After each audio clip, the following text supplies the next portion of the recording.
Good evening, everybody, and welcome to another evening of Northshire Live.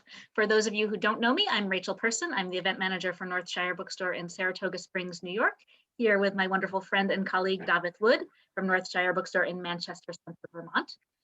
Before we get started, a couple of very quick notes. First of all, you probably noticed as you came in that this meeting is being recorded for future broadcast on our YouTube channel.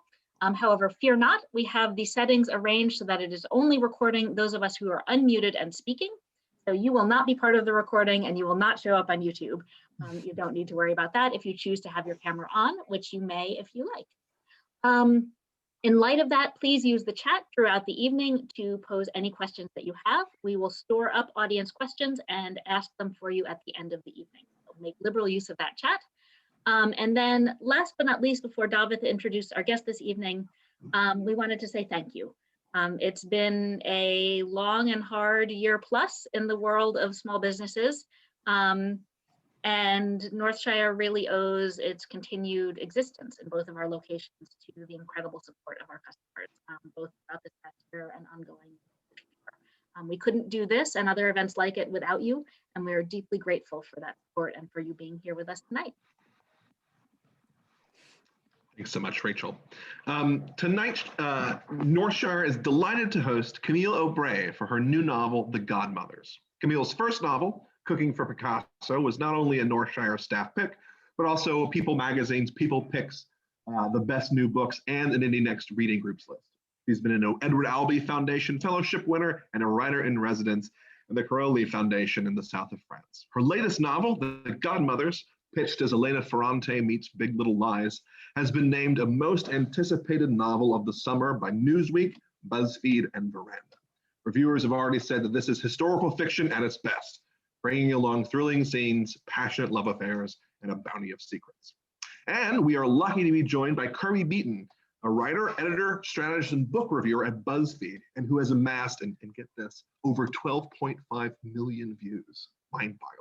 Thanks so much for joining us, Kirby. And please join me in welcoming to Northshire, Kirby Beaton and Camille Aubray. Thank you.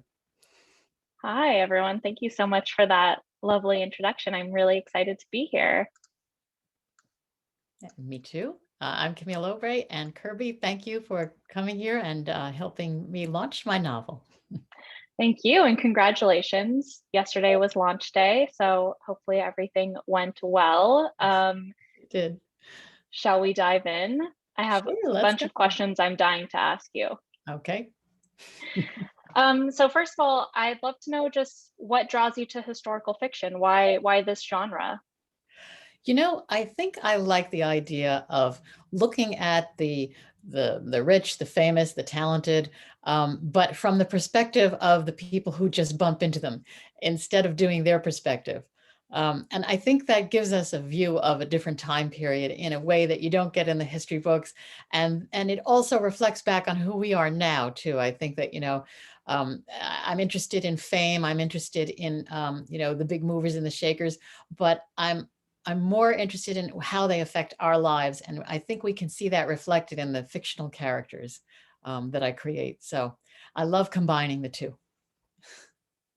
Definitely. Yeah, I think historical fiction is an interesting genre in that it says so much, of course, about our real life, but there's so much room there for creativity, which I think you blend perfectly in The Godmothers. It's so fun to see these little Easter eggs of, people and events that we're familiar with, but they're really brought to life within this novel.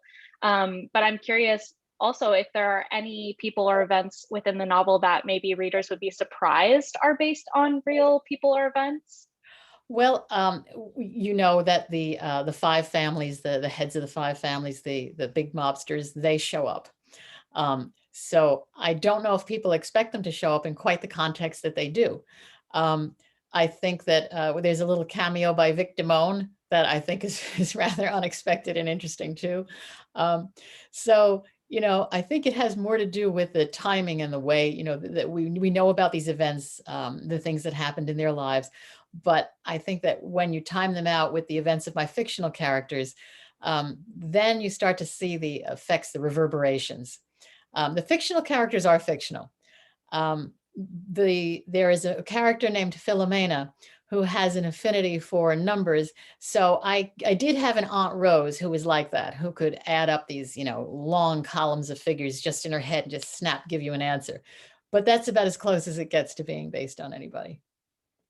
Right, got it. So would you say any of the main godmothers, do any of them reflect you or any of your characteristics? Did you write yourself into any of them?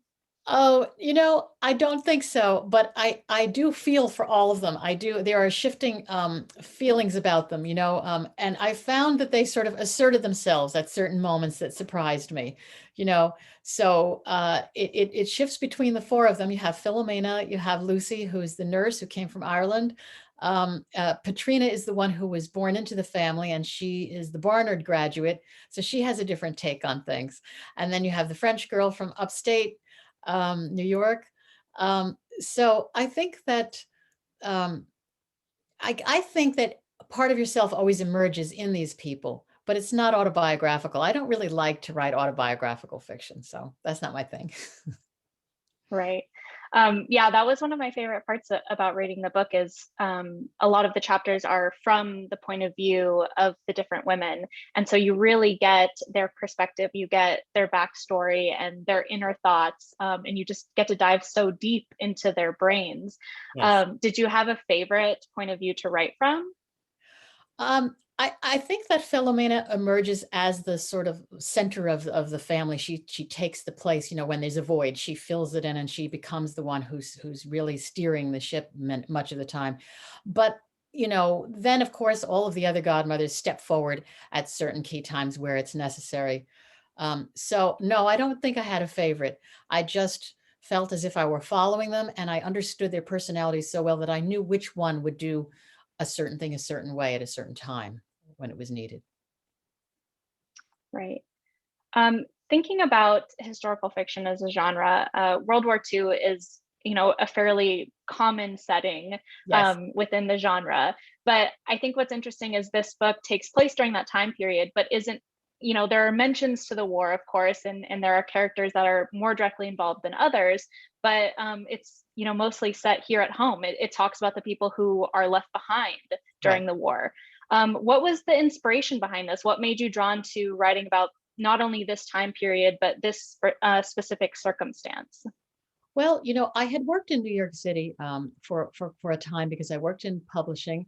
And I actually did some dancing for a while down in Greenwich Village, and I taught at NYU in Greenwich Village. So I started to get familiar not just with people in New York, but with the buildings. And for instance, the Copacabana was a place where the National Academy of TV Arts and Sciences used to hold lunches and dinners. So I would go there and there would be the elder people, the older actors and directors and producers, and they would tell us, the Copa, they said in its day in the, 30s and 40s, they said, you might bump into a ball player, you might bump into a movie star, you might bump into a politician, and you might bump into one of the big gangsters, and then they would tell, little anecdotes and things that they had heard about it. So that's really piqued my interest. And I wanted to write about New Yorkers.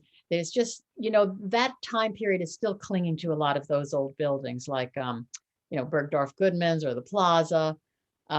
But what's interesting is that, for instance, the barber shop where Anastasia was murdered is now, I think it's a Starbucks, and one of the places in Greenwich Village that was a social club where the gangsters hung out is now a tea shop. So I just enjoyed this funny little time warp thing going through my head whenever I would pass these places, and I couldn't help being interested in their history. That's fascinating, and of course, it's a Starbucks. That how could we expect anything else?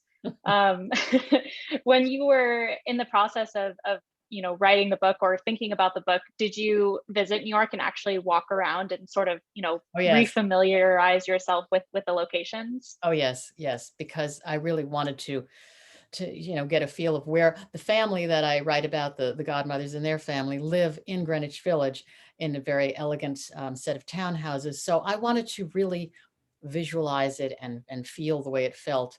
Even Balducci's Market started out there as, little more than a pushcart enterprise at the beginning. So, I really wanted to feel all that, smell the coffee brewing and everything else. Yeah, definitely. I think the setting really, it comes through within the writing. You really do feel like I'm in LA, but I felt like I was in New York while I was reading it, definitely. Was there any other research that you did while writing the book? Did you listen to anything or watch anything or read anything to just put yourself in this time period? Oh, yes. Yes. And I'll tell you what helped a lot. The old newspapers from that time.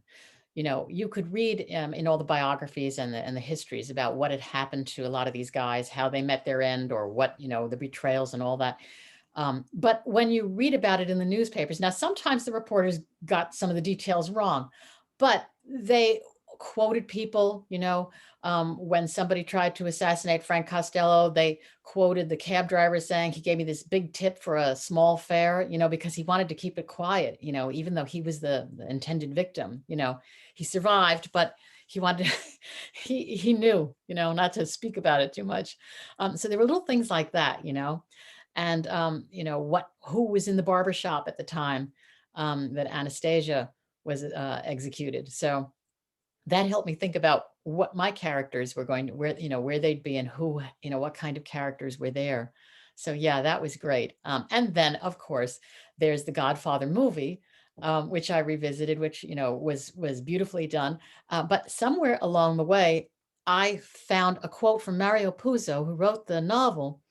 And he said that every time he heard the Godfather speak, every word that came out of his mouth came from Mario Puzo's mother. And I said, wow, that is really something, because you think about how, Nora Ephron said it's a guy thing, that guys memorize all the dialogue from the movie. But then I went back and looked at the movie and listened to what the Godfather said. And I understood, that I understood what he was saying. He said that he always heard his mother's wisdom, her ruthlessness when necessary, her love of family. And he said, but these were qualities that were not prized in women at that time. So that really got me going, because I said, okay, so you didn't prize the intelligence of the woman in the family. And let's face it, in the movie, the women are very shadowy figures in the background, But I didn't want to write about the wife of one of the big guys. I would have felt a little hamstrung by that. It would be a little too biographical for me to, create with.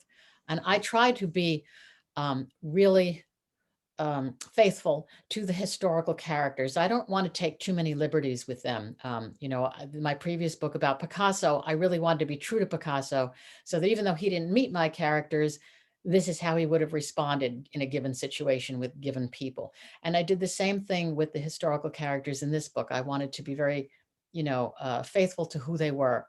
You don't want historical characters to be interchangeable, like they could be anybody. And I really don't want them to talk like 21st century people either. So. Definitely. Yeah. I think it's fascinating to see these real people that they're larger than life from history, and you see them just there on the page, and they're having these, in some cases, almost normal interactions with the characters that you've created.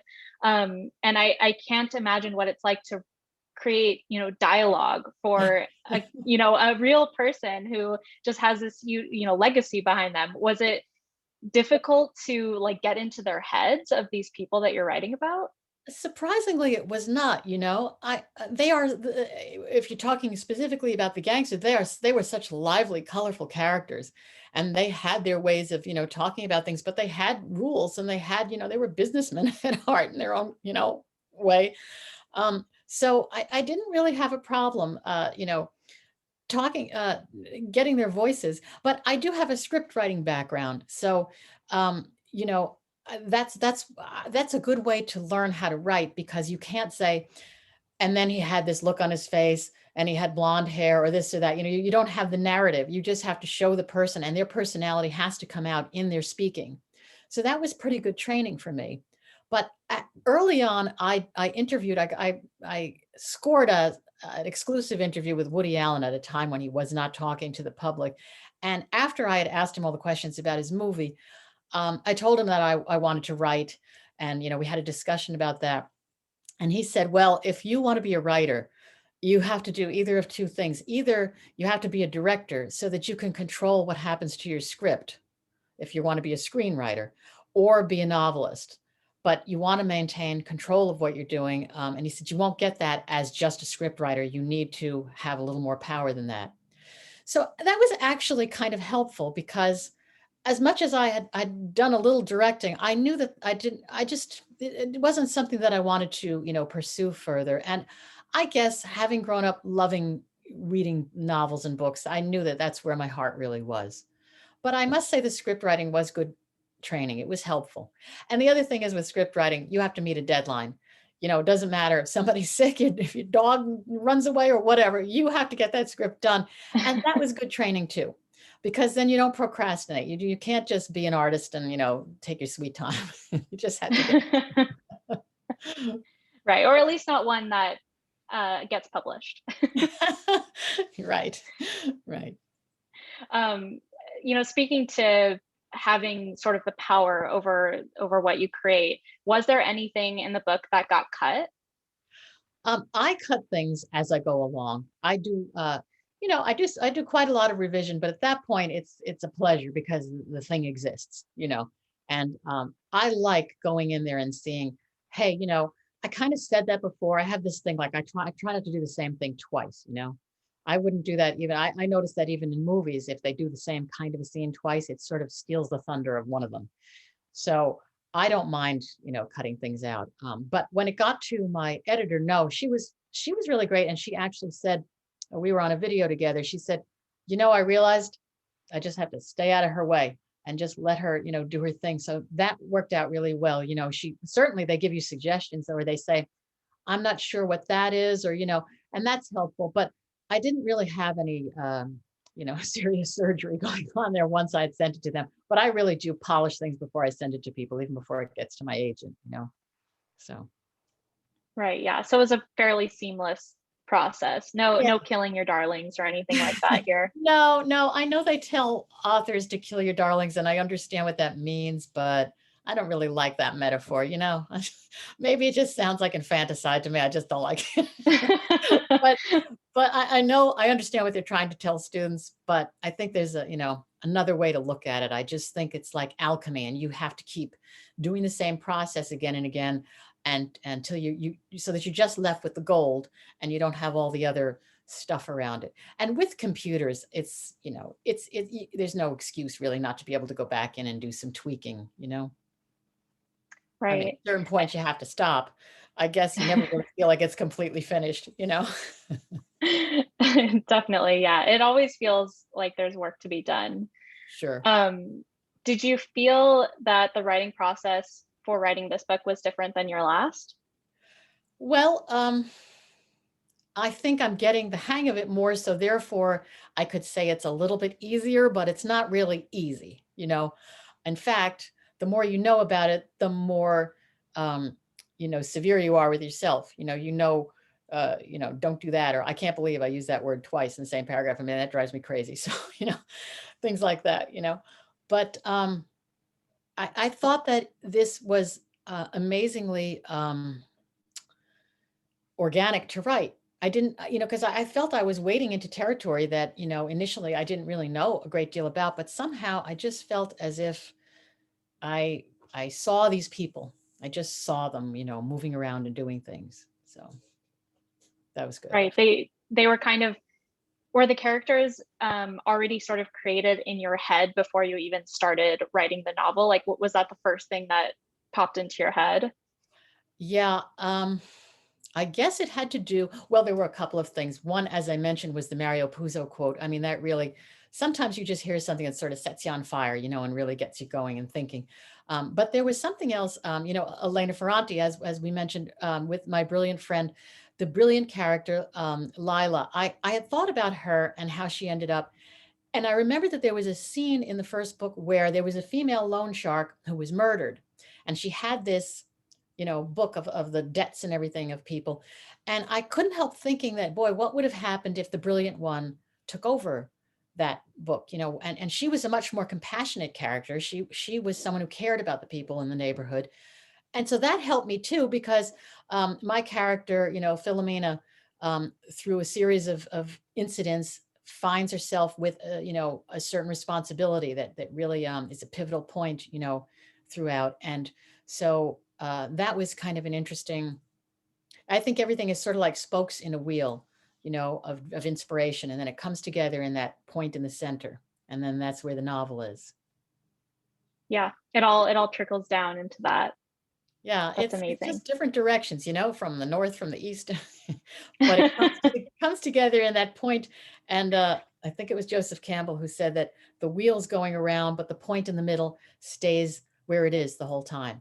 And I like that image, because that's what, when your novel is working, the point in the middle is always there, even if things change around, you know, the outer parts of it, and, you know, scenes, you know, you cut here, you do this there, you move that. As long as that point in the middle is still there, you're on firm ground. So, Right. And what do you, if you could sum up sort of that core of the Godmothers, what, you know, maybe in a few words, what do you think it would be? well, I think that I've experienced this in various um, meditation classes, exercise classes, you know, just being with friends and other women. I think that when people get together and they're really being cooperative, they really care about each other, even if they have, you know, their differences and their grudges and things. I think that there a power emerges that nobody has singly, but they really have together as a group. And for some reason, when women do this, there is just an energy that is astonishingly powerful that I don't think women realize that they have. You know, maybe it's historical, maybe it's the way that the society has been shaped around different things, but it's an astonishing power that we could use if we want to. So I think that's what the core of the book is. Yeah.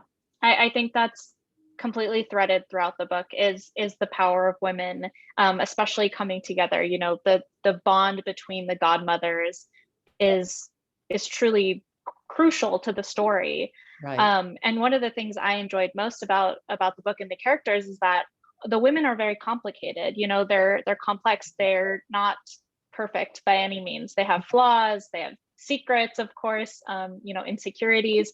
How important is it to you when writing to be crafting female characters that are, you know, maybe messier than perhaps a male author might write them? Yeah, well, because I think that, you know, I didn't want them to be like super heroines that are, you know, like karate chopping through life, you know, and I didn't want them to be too conventional either. And I know that what's lurking in people is there's always more to people than on the social surface of things. So I wanted to explore that. I also liked the idea of sisters-in-law because, you know, somebody new comes into the family and, you know, sometimes, you know, women are looking her over and everybody. Is there a rite of passage? Does she have to prove herself? You know, will she be loved and accepted as a member of the family? And so that connected to their secrets from their past, because all four of them have something they really want to leave behind, baggage that they just don't want to take with them, but it has a way of resurfacing at just the wrong time. And that causes these little crises along the way in the book. And I thought that was a good way to explore, you know, you have to accept people as they are, you know, you can want more from them. But you still have to understand them and empathize with them so that, you know, you realize they're dealing with more than you thought. Right. Yeah. And you know, the book spans decades and generations, and you know, you see the same thing happen. Even though the Godmothers are definitely the core of the story, you know, you're getting all these different generations and their own secrets and their own, you know, issues that they're dealing with. And I think that's also just like family and its complexities is also such a core part of the story, and how they all interact with each other. And you know, I just love that through it all, the family very much sticks together. And that is such, you know, an important part of the book. Right. Was it difficult writing, you know, about such a large and, you know, individualistic family? You know, they're all very, very different Right. characters. Was it difficult to sort of like And they maintain not only their personalities, but, you know, how they interact with each other? Right, and their children, or who can be very unruly at times because they're rebelling. Yeah. Well, I'll tell you, I did have at one point I had this enormous cork board, and I had figured out everybody's timing, when they got married, when they were born, how old their kids were, how old they must have been when that particular child was born, so I had all of that mapped out, and it was a good thing to have to keep checking back to make sure that I was, sticking with it. I also did that for the 5 families for all those guys, not so much every relative they had, but just the relationships that changed within, the commission, as they called it, of the 5 families. So I really had quite a lot of balls in the air, and there is a point, especially with historical fiction, where you just say to yourself, God, I just hope I don't die before I finish this, because all the stuff is still up in the air, and, I've got to get it on paper, then I can die. So. Yeah, I can only imagine. I think, the genealogy of all that, the family tree is so wide. I can only imagine that, yeah, you probably needed those, strings and things connecting everything, Yeah, just to keep it all straight. I wanted to make sure I didn't end up like, what was it? A Beautiful Mind, where you had all those. It didn't get that bad, but, but it was a lot. It was a lot to keep track of. It probably did look a little crazy if someone had walked into my, writing room.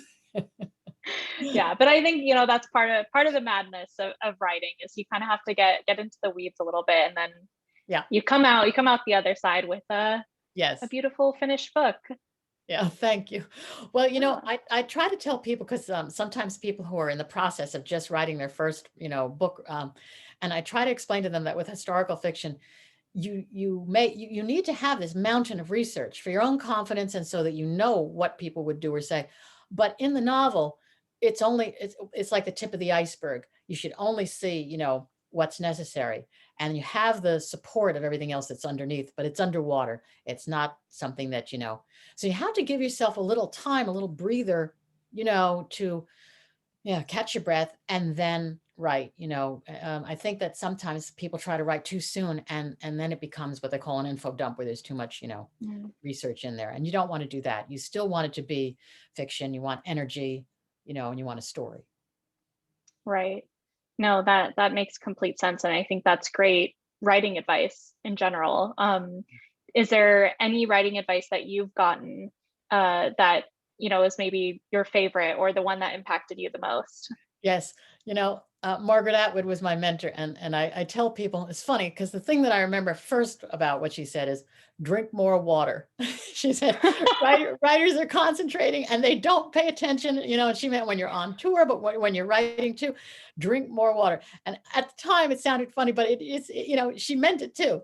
So yes. So I think of that. But also she said, we only have what's on the page.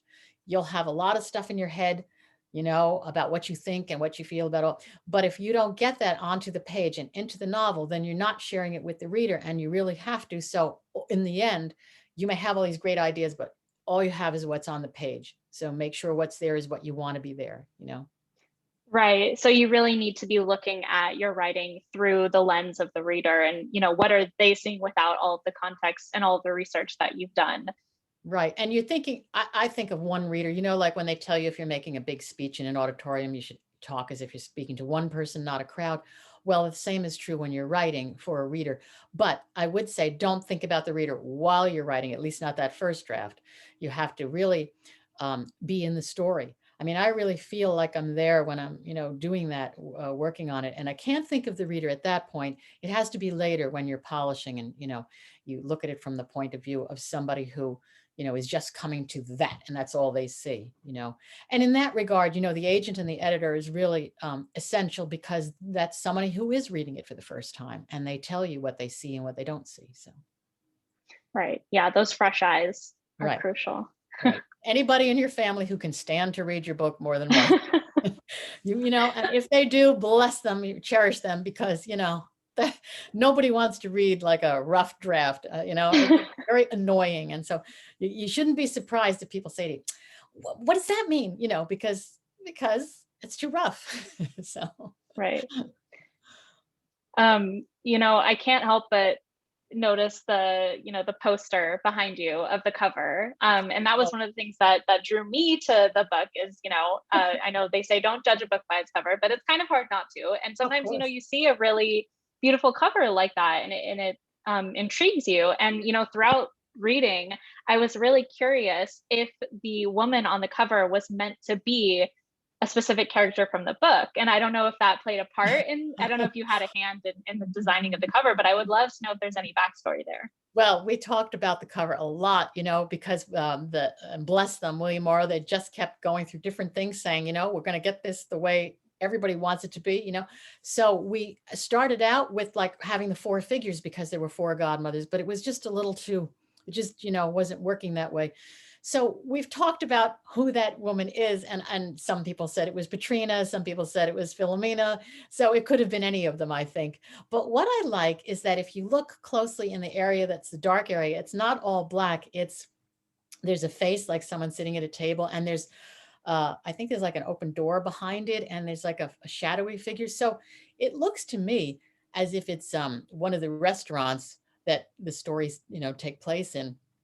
It could be the Copacabana, where there's an event that takes place with some of them. It could be Amy has a restaurant that she runs, so that could be her restaurant. I mean, it could be any of those places there, and I can almost hear the silverware clinking and the ice in the glass and everything. So I like that, because when you look at that cover, there's depth to it, and it isn't just a wall that you slap up against. You really could enter into that world just by looking at the cover. So that's why I was really thrilled when I came up with that. Yeah, it definitely just evokes the feeling and the setting of the book as you're reading it. Because I thought the same thing. That's what I was picturing, reading the scenes in like the Copacabana, and you like you were saying, I could hear the chattering of people, the silverware clinking, and it's I think the cover perfectly just captures that feeling of the book. So yes. I was obsessed with it. Oh, I'm glad, because we really loved it when when it's right, you go, yes, and it was very gratifying. So I have to say, really hats off to them, because, they came up with something that, and as I said, it's not easy to do. You don't know how literal you should be with a cover, so. Right. Definitely. Thinking about, trying to picture if one of the godmothers was this woman on the cover, it also is making me think, with books being adapted into movies, into shows, it feels like more now than ever. I would love to know if there was anyone that you had in mind, actresses that you could imagine playing the 4 godmothers. People have been asking me that now, because we are talking about that. And I think I need to get to know, because I know the older actresses that I've seen, but I've now started to notice the younger ones, because it depends on what age, and are we going to be casting the children or the godmothers themselves, or when they were younger.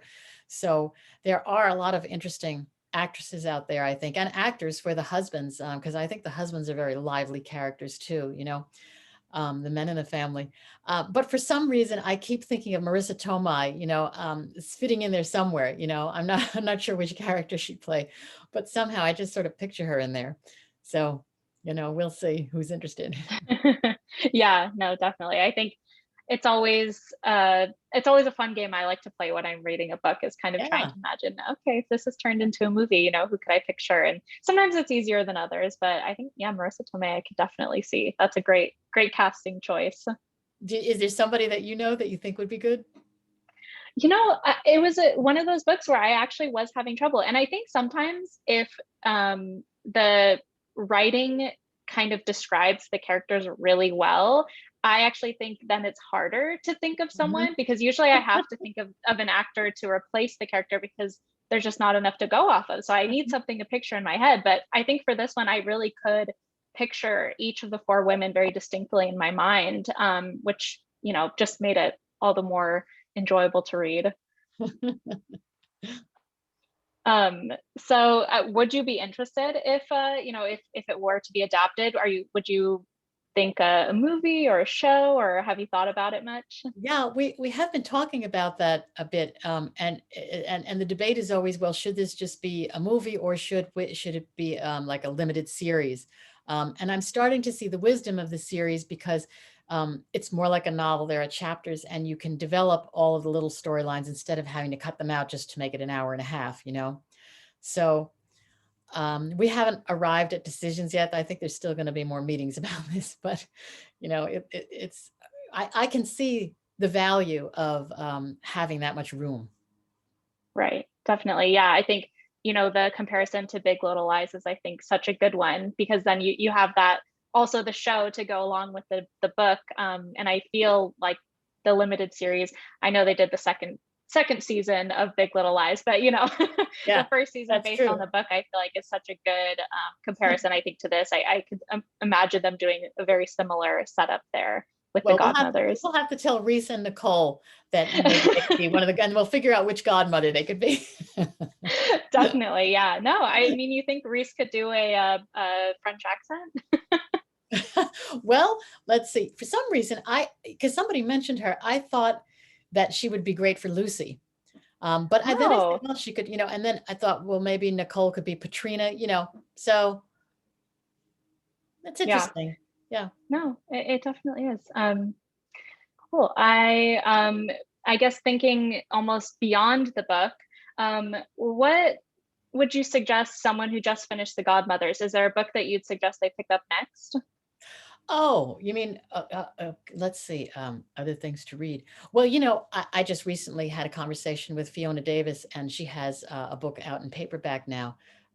I can't think of the title, but her books are all great. So those are nice ones to have. Margaret Atwood has a book of poetry that came out fairly recently. And so I'm interested in that, Um, it's funny, but when you're doing this much research for your novels, unfortunately, you spend a lot of time with nonfiction, and then there isn't a lot of time to read the new novels, the fiction that comes out. So you tend to fall back on the older ones. But because of the pandemic, I picked up 2 novels that I thought might shed some light on it. I read Thomas Mann, Death in Venice, and I read Camus, The Plague. And I thought that what was interesting was that Death in Venice was very, very depressing. It was very sorrowful. It was beautiful, but it was sorrowful. Camus surprised me because there was such life in The Plague, because of how we're taught to think about Orwell or Camus because of 1984 and The Plague. You tend to think of them as rather grim, but The Plague had a character in it who was a novice writer on the side. And throughout the entire book, he kept revising one sentence. And the thing about it is that there was an element of truth to it, because he explained why he'd think he had the sentence perfect now. And then he'd realize some implication that he hadn't intended by one word. And he'd say, now I have to rewrite it. You see what I mean? And he was telling his doctor friend this and the other guys, and they were all sympathizing in that very French way. They were all sympathizing with him. So, and in the end, even though he says the plague can come back at any time, there's a lot of life affirming in it that I didn't realize, was there. So I said, boy, that's very interesting. It's just, 2 books handling a plague in a very different way. And I guess I felt that way about Orwell too, because beyond the books he did before 1984 are hilariously funny. The one about the aspidistra and coming up for air is a scream. So if people think that they know some of these writers, it's good to go back to some of their other books because they're very funny. And still, have serious elements and everything, but they're hilarious. And I guess we could all use a little, a little humor now. Yeah, especially when thinking about a plague over the last year. Yeah, you need a little humor. Yes. So, my first question was about what draws you to historical fiction. And, I only have a couple more questions, but I really would like to know if you ever see yourself writing in another genre at any point. Yes, I do. Because I was telling somebody that, it's kind of like cooking. I have various pots on the stove, and some of them are at a slower simmer and they're not ready yet, and others are, ready to go. And I do have some contemporary things that I'm working on. And I also was toying with the idea of writing a ghost story, which would be completely different, So, and in the back of my mind, I think I should write something for young people, because that's how we kind of all got started, I think, with books, is we read little books we read as kids, so yeah, there are things going on. And I have an ongoing notebook of poetry that it's kind of rough right now, eventually I will sit down and, really get into that too. So there's a lot there, a lot I'd like to do. Yeah, a lot of options. Well, thinking about all those pots simmering, what can we expect from you next? The next one is going to be historical, and that one is getting close to ready. So yeah, and again, there are fictional characters and the famous ones, the historical ones, about a moment in history that we sort of maybe overlooked. So I'll leave it there. Oh, all right. Okay. A little bit of a hint. Got it. Amazing. Well, that wraps up all of my questions. But I know, we're moving into maybe a audience Q&A. So thank you so much. It was amazing talking to you after reading the book. It's like such a delight to be able to read a book and enjoy it and then get to talk to the author firsthand. So thank you so much. Thank you, Kirby, for being here and guiding us all through. Yes, Kirby, thank you for all those great questions. This has been really fascinating to listen to. Audience, please use the chat to type in any questions that you have. And while we're waiting for your fingers to get typing, I actually have one to kick things off, Camille.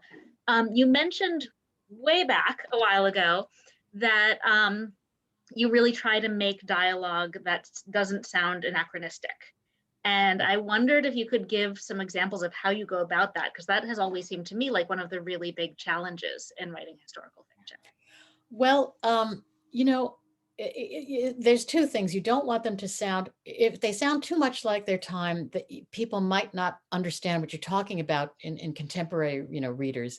But if they sound too much the way we do now, then it's just not right. Even if people don't catch it, it would just bother me because I'd know that people didn't use that expression, but I think that if you do immerse yourself in the research and books that were written at the time, even other novels at the time, and movies, I think that the old movies are very helpful too, because you get the style of how people would, insult each other or compliment each other. They would just say different things, like I think of Jean Harlow saying, "How do you get that way?" And that's not something we would say now, but, she meant, "What are you talking about?"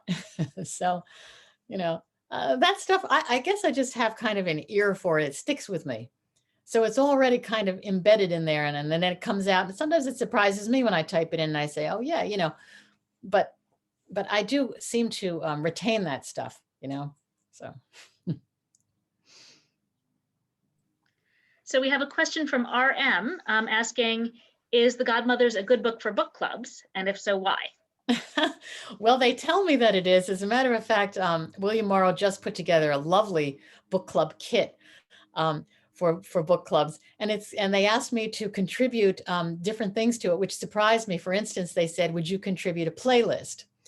And so there's a list of music from that time that I think is very apropos and that, people would enjoy playing, with the book club, that would get you in the mood, as we were just discussing, They asked for some cocktail recipes, so I gave them that. And there was a Q&A in that too. I have met with book clubs initially by phone before people, because a lot of people didn't have the Zoom yet. And we've had some great discussions for Cooking for Picasso.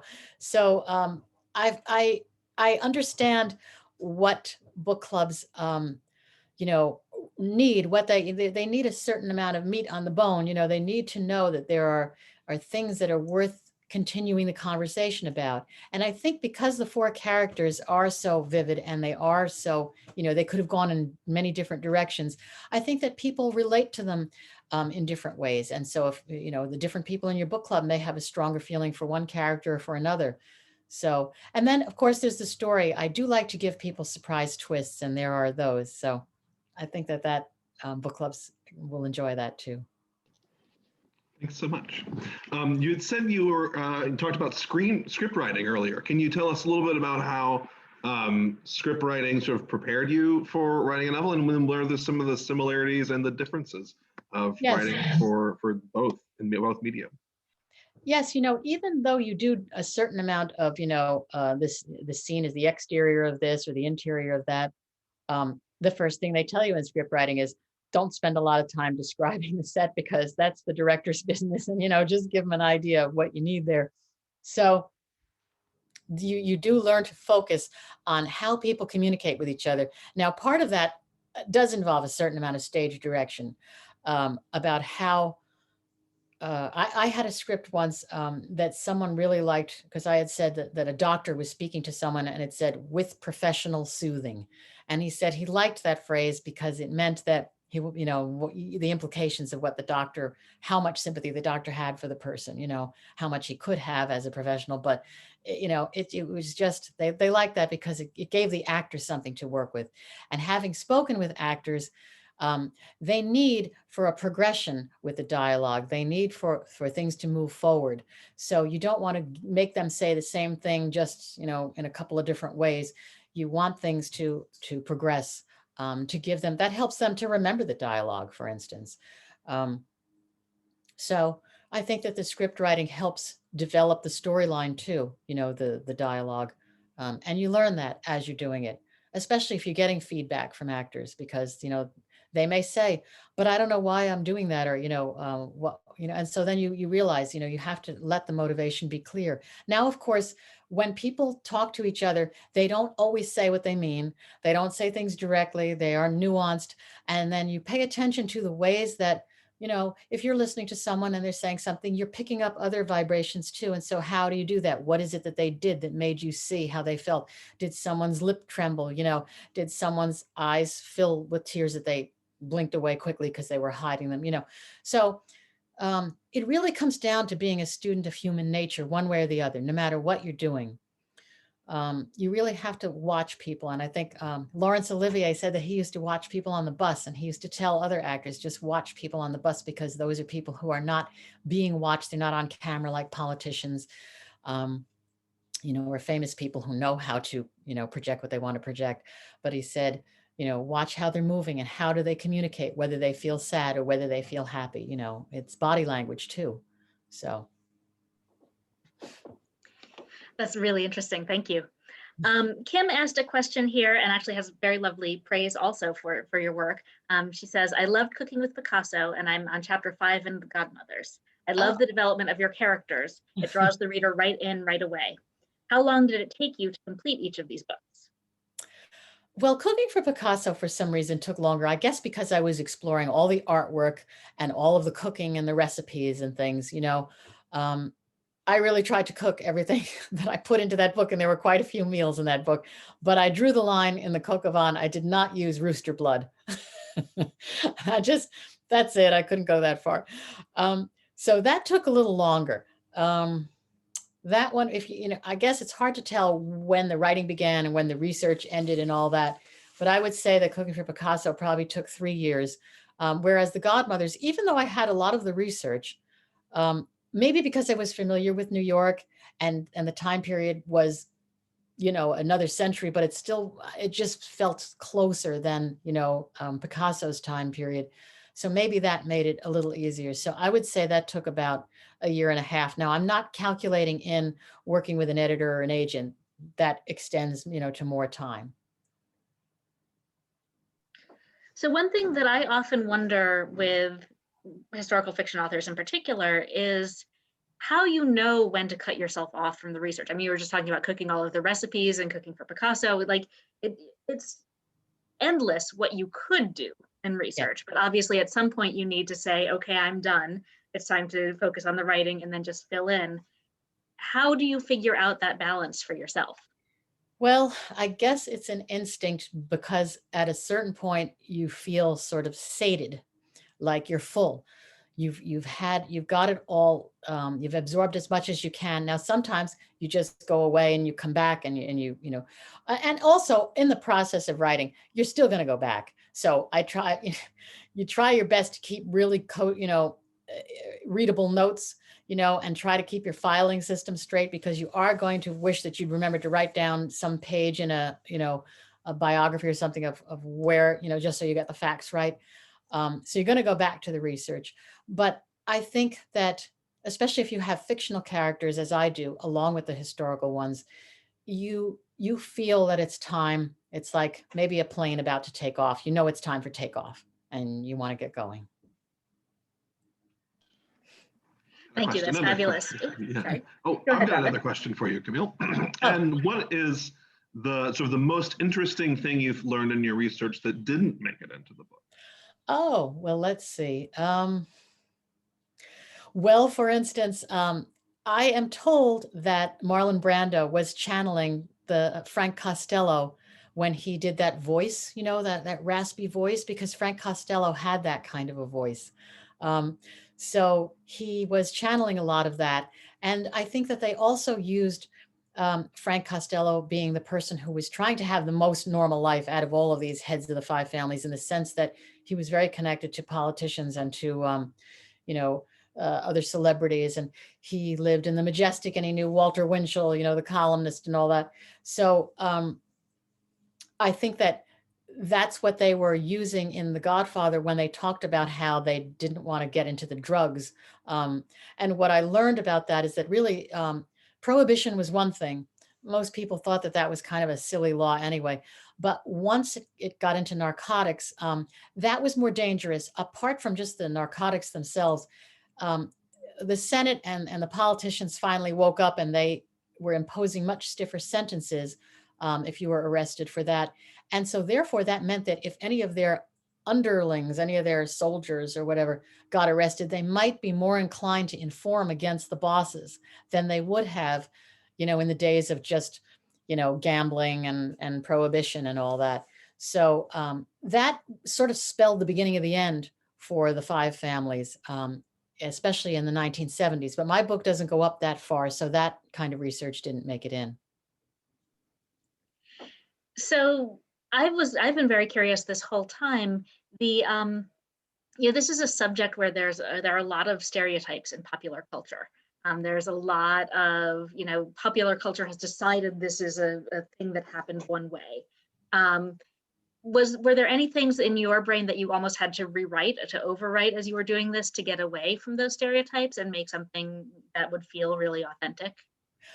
Well, yeah, because I think that there are too many cliches surrounding the idea of mobsters and gangsters. I mean, they existed in an underworld, and every culture, every immigrant group that came to the United States had to, at some point, deal with some kind of an underworld culture. So, I didn't want it to be simply like about race or about, I knew that there were all these different kinds of underworld, and it's more interesting to me as to why our society, it depends on how we treat immigrants. It's better to let people become integrated and to have opportunities, because if you don't, then you do create the seeds of an underworld. So I thought that was kind of interesting, and I wanted to, and I thought that was refreshing to look at it from that point of view. Fabulous. Well, unfortunately, we are just about out of time, but Camille and Kirby, this has been a really lovely evening. We appreciate you taking the time to come and speak with us. Audience, thank you all for being here. This has been a lot of fun. Tomorrow night, we will have Jean Hanff Corlett speaking about her new thriller, The Plot. So please come on back and join us for that. And you can order The Godmothers at northshire.com. The link was in the chat earlier and also in your confirmation email with your ticket. So thank you all so very much for being here. Thank you, everybody who's out there. I appreciate it. Have a great night, everybody. Bye, folks.